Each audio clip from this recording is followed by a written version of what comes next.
Salut les amis, ici Stéphanie. Je vous retrouve aujourd'hui pour une petite vidéo sur ce qu'est le business conscient. Alors ça fait déjà quelques temps que je réfléchis à ce principe-là et que je vois fleurir autour de moi des entreprises qui sont de plus en plus conscientes. Donc je voulais juste expliquer en quelques minutes ce qu'est un business conscient et dans quelle mesure c'est différent de ce qu'on connaît avant des systèmes traditionnels.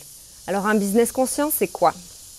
C'est un business qui va prendre en compte 3 paramètres. Soi et son intuition, ses besoins, ensuite les autres et ensuite la planète, la nature. Dans un business ou une entreprise traditionnelle, ce qu'on va faire, c'est qu'on va établir un plan d'action, une stratégie à laquelle on va s'accrocher et se tenir à la lettre. Ça va donner des plans à 3 mois, des plans à 6 mois, avec des deadlines et des choses à respecter, du marketing, de la commercialisation et des choses à faire.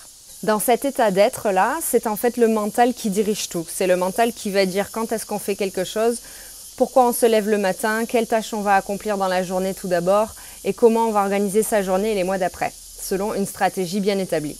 Un business conscient, ça va être en fait le fait de se prendre en compte et de se mettre en priorité. Ce qui veut dire qu'en fait, au lieu de faire de la stratégie et du planning comme avant, on va se connecter à son intuition et à sa guidance intérieure et laisser en fait la source, l'univers, la vie nous guider vers des situations et des prises de décision. Grâce à notre intuition, nous avons tous accès en nous à un savoir interne, à une sagesse bien plus grande que nous et à une connexion avec la réalité et les énergies qui font qu'à tout moment, en fait, on peut trouver les réponses à nos questions. Ça va vouloir dire en fait mettre son intuition en avant et l'intégrer dans notre processus de décision. Situation concrète, vous allez avoir des nouveaux projets qui vont arriver dans votre vie. Votre mental sait que c'est vraiment ça qu'il faut faire, que c'est ce que vous attendiez ou c'est la suite logique des événements.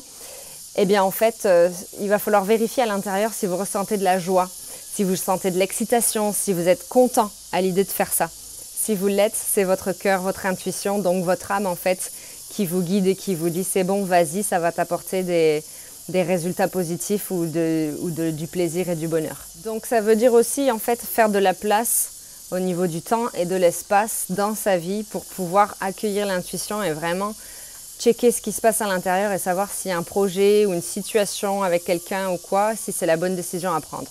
Un business conscient, ça va être aussi donc être plus aligné avec notre vérité intérieure, aligné à tous les aspects de soi, à nos valeurs, à nos besoins, à ce que l'on veut voir dans le monde.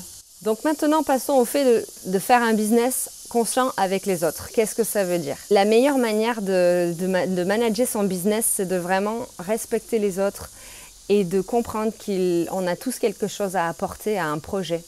Si par exemple quelqu'un est plus intuitif et a des instincts, des intuitions naturellement qui viennent très régulièrement, ça va être une belle qualité à utiliser. Par contre, une personne qui sera plus logique et qui aura une grande capacité mathématique ou un esprit très logique va pouvoir aussi apporter énormément de choses dans la structure du business, de l'entreprise. Faire avec les autres, ça veut dire voir la valeur que chacun apporte et vraiment être reconnaissant et travailler en co-création avec chaque identité, avec chaque personnalité. Être aligné dans son entreprise, ça va vouloir dire aussi savoir rester simple. Être simple. Même quand les choses sont complexes, ça veut dire rester simple. Avoir de la liberté, du mouvement d'action, de pensée, de parole, de suggestion et donner cette même liberté aux autres. Le fait de sublimer l'autre, c'est-à-dire de l'aider à grandir en comprenant que ça vous fait grandir également. Et au lieu de regarder les fautes en fait ou ce que ne sait pas faire l'autre, ça va être vraiment l'inviter à grandir et l'accompagner dans cette transformation en même temps. Sera aligné à des principes humains, des principes de partage, de soutien, d'encouragement et de communication positive.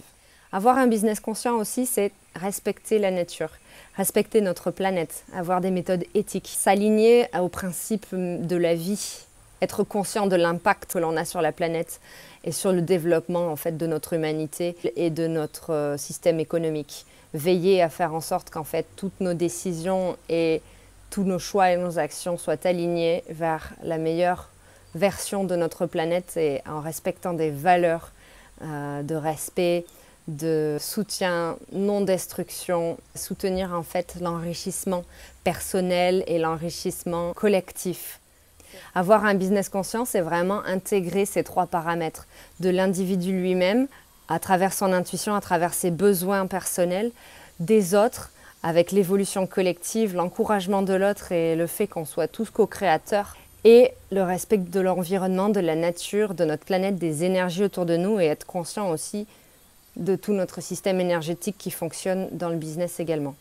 Voilà, c'était un résumé court de ce qu'est le business conscient selon moi et ce que j'applique dans ma vie. Donc si vous avez des questions, n'hésitez pas à m'en mettre en commentaire ou à m'expliquer vous comment vous voyez votre entreprise. Et je vous retrouve très bientôt dans une prochaine vidéo. Salut les amis!